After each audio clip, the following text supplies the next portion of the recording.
चांद। पूरी दुनिया जहां जाने की कोशिश कर रही है वो है चांद। एक के बाद एक, अमेरिका हो, रूस हो, चीन हो या फिर अब भारत, हर देश चांद पर जाना चाहता है। लेकिन आपने कभी सोचा है कि आखिर चंद्रमा की दुनिया कैसी है? चांद पर मिट्टी है या पत्थर, समुद्र है या नदियां, पहाड़ है या रेत के मैदान, पानी है या बर्फ? तो चलिए दोस्तों, अगले 10 मिनट में ले चलते हैं आपको चांद की सैर पर। तो चलिए शुरू करते हैं अपने चांद के सफर को। धरती से चांद की दूरी 3,84,000 किलोमीटर है। पृथ्वी से चांद तक पहुंचने में सबसे कम समय 4 दिन अमेरिका को लगा है। अगर ये मानकर चलें कि हम अमेरिकी स्पेसक्राफ्ट में बैठकर चांद पर जा रहे हैं, तो हमें वहां पहुंचने में 4 दिन का समय लगेगा। 4 दिन बाद हम चांद की जमीन पर होंगे। चांद की जमीन पर उतरने के बाद जो हमें सबसे पहले दिखेगा वो है चांद की जमीन। आपको चांद की जमीन ऊबड़ खाबड़ नजर आएगी। चांद की जमीन पर हर तरफ आपको दिखेंगे बड़े बड़े गड्ढे। जब आप चांद की जमीन पर खड़े होकर ऊपर की ओर देखेंगे तो आपको हमारा खूबसूरत ग्रह पृथ्वी नजर आएगा, जिसमें आपको पृथ्वी साफ साफ अपने अक्ष पर घूर्णन करती हुई नजर आएगी, लेकिन आसमान में सदा उसकी स्थिरता बनाए रखेगी। अर्थात चांद पर खड़े होकर पृथ्वी को कई वर्षों से अगर हम निहारते रहे तो वो अपनी जगह से टस से मस नहीं होगी। चांद का गुरुत्व आकर्षण पृथ्वी के मुकाबले 6 गुना कम है, यानी चांद की जमीन पर जाने के बाद हमारा वजन 6 गुना कम हो जाएगा। यदि पृथ्वी पर हमारा वजन 60 किलो है तो चांद की सरफेस पर आपका वजन केवल 10 किलो ही रह जाएगा। यानी चांद की जमीन पर उतरने के बाद आप अपने आप को काफी हल्का महसूस कर रहे होंगे। आप इधर उधर आसानी से उछल पाएंगे। इसी कारण नील आर्मस्ट्रॉन्ग जब चांद पर चल रहे थे तब उछल उछल कर चल रहे थे, क्योंकि दोस्तों चांद पर पृथ्वी की तरह चल पाना संभव नहीं है। चांद पर नील आर्मस्ट्रॉन्ग और उनके साथियों के कदमों के निशान आज भी चांद पर मौजूद हैं, क्योंकि वहां पर हवा न होने की वजह से वे निशान मिटे नहीं। फिर थोड़ा चलने के बाद जब आप चांद पर इधर उधर देखोगे तो आपको बहुत सारा कचरा, बैग, पेपर, बहुत कुछ क्षतिग्रस्त सैटेलाइट्स और यान मिलेंगे।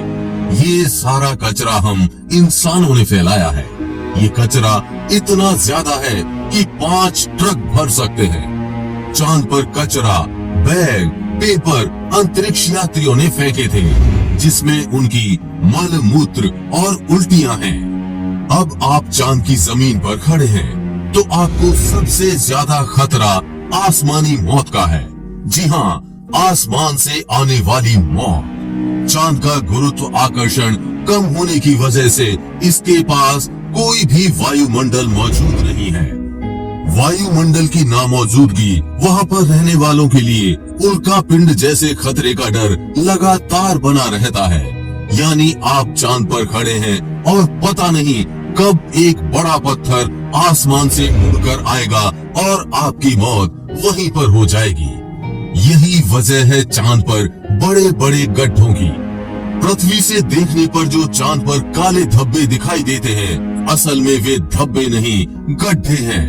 जहां पर सूर्य की रोशनी नहीं पहुंच पाने की वजह से वो धब्बे नजर आते हैं। सूर्य के बाद आसमान में सबसे ज्यादा चमकने वाली अगर कोई चीज है तो वो है चंद्रमा।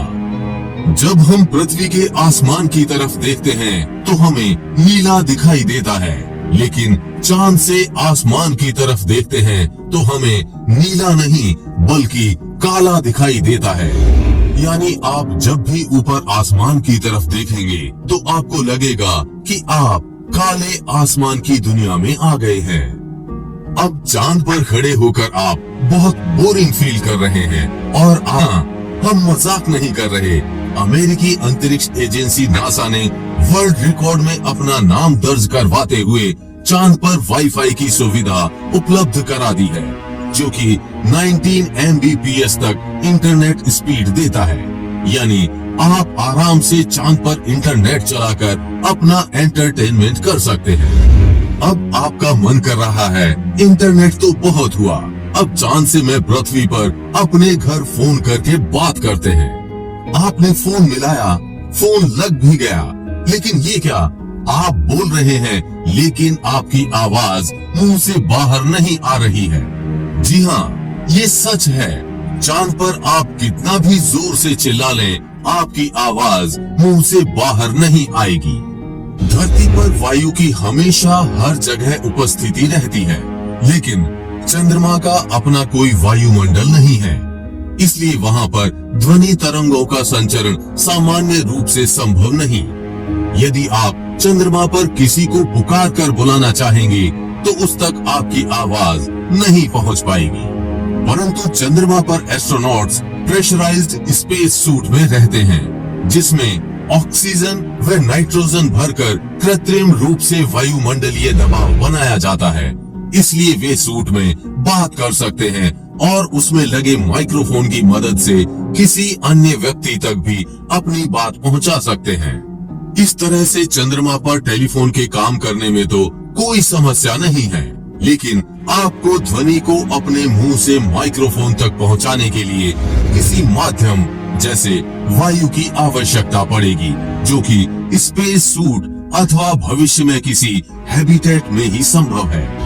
भविष्य में अगर चांद पर इंसानी बस्ती बनती है तो ये संभव है कि टेलीफोन से चांद पर बात की जा सकती है, लेकिन चंद्रमा से पृथ्वी तक सिग्नल पहुंचने में लगभग 1.27 सेकंड का समय लगता है।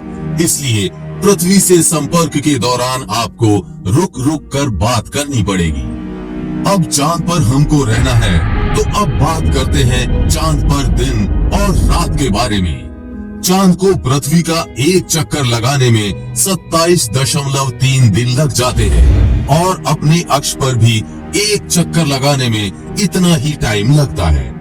यही वजह है कि चांद पर हमें एक बार में एक ही भाग दिखता है, दूसरा भाग छिपा रहता है। वहीं चांद पर एक दिन करीब 14 दिन का होता है, रात भी इतनी ही लंबी होती है। लिहाजा चांद की सतह पर मौजूद वस्तुओं पर रात और दिन का बहुत ज्यादा असर होता है। रात में चांद का तापमान लगभग -153 डिग्री तक गिर जाता है, जबकि दिन में तापमान 180 डिग्री सेल्सियस तक बढ़ जाता है। फिर चांद के अलग अलग हिस्सों की स्थितियां भी अलग अलग होती हैं। माना जाता है कि चांद का साउथ पोल ज्यादा ठंडा होता है। रात तो वहाँ पर इतनी ठंडी होती है कि पृथ्वी का कोई भी मनुष्य शायद ही उन हालात में रह पाए।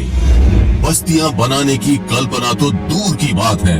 अगर वैज्ञानिकों की माने तो चांद के साउथ पोल पर दिन में भी तापमान ज्यादा गर्म नहीं होता है, लेकिन रातें बहुत ही ठंडी होती हैं। समय गुजरने के साथ ही ये गिरता है और बर्फ जमने लगती है, जो कि यहाँ इस क्षेत्र में रहने की स्थितियों को और भी भयानक बना देती है। इन्हीं भयानक स्थितियों के चलते चांद पर अब तक जितने भी मिशन गए हैं वो सब उत्तरी इलाकों में गए हैं। रात में हमें जो चांद चमकता हुआ नजर आता है, लेकिन आपको जानकर काफी हैरानी होगी कि चांद की अपनी खुद की कोई रोशनी नहीं है। जो चांद पर रोशनी नजर आती है वो सूरज से आने वाली रोशनी का रिफ्लेक्शन है। यानी हमें सूरज रोशनी देना बंद कर दे तो चांद हमें कभी नजर नहीं आएगा। चांद पृथ्वी के चारों तरफ घूमते वक्त अपना एक ही हिस्सा पृथ्वी के सामने रखने के कारण चांद का दूसरा हिस्सा आज तक पृथ्वी के किसी भी मनुष्य ने नहीं देखा है। दोस्तों, चांद पर मौसम नहीं पाए जाते हैं क्योंकि परिक्रमा के दौरान चांद अपनी धुरी पर सिर्फ 1.54 डिग्री तक तिरछा होता है, जबकि पृथ्वी 23.44 डिग्री तक झुकी होती है। इस वजह से दो बातें होती हैं। एक ये है कि चांद पर पृथ्वी की तरह मौसम नहीं बदलते, और दूसरी बात ये है कि चांद के ध्रुवों पर कई ऐसे इलाके हैं जहां कभी सूरज की रोशनी या किरणें पहुंच ही नहीं पाती हैं। यानी घूमते हुए अगर आप चांद के इन इलाकों में पहुंच गए तो बेहद ही भयावह नजारे होंगे। पृथ्वी की वजह से चांद पर मौसम नहीं बदलते, लेकिन चांद की वजह से पृथ्वी पर मौसम बदलते हैं। ये इंटरेस्टिंग फैक्ट आगे आप वीडियो में जानेंगे। पृथ्वी से गोल दिखने वाला ये चांद असल में गोल नहीं बल्कि अंडाकार है। हमारी धरती से हर साल चांद 1.5 सेंटीमीटर दूर खिसकता जा रहा है। हमारे सौर मंडल में कम से कम 135 चांद और भी हैं, लेकिन किसी पर जीवन का अस्तित्व नहीं है। पृथ्वी पर भी आज अगर जीवन संभव है तो सिर्फ चांद के कारण। कैसे?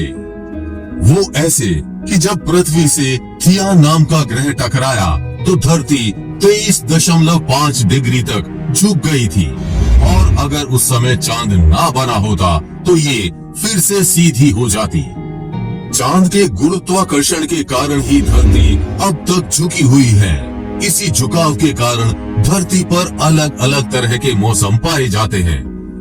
यदि चांद न होता और धरती सीधी हो जाती तो दिन और रात दोनों बराबर यानी कि 12 घंटे के होते, और दोनों ध्रुवों पर बर्फ ही बर्फ होने के साथ भूमध्य रेखा का क्षेत्र आग से झुलस रहा होता।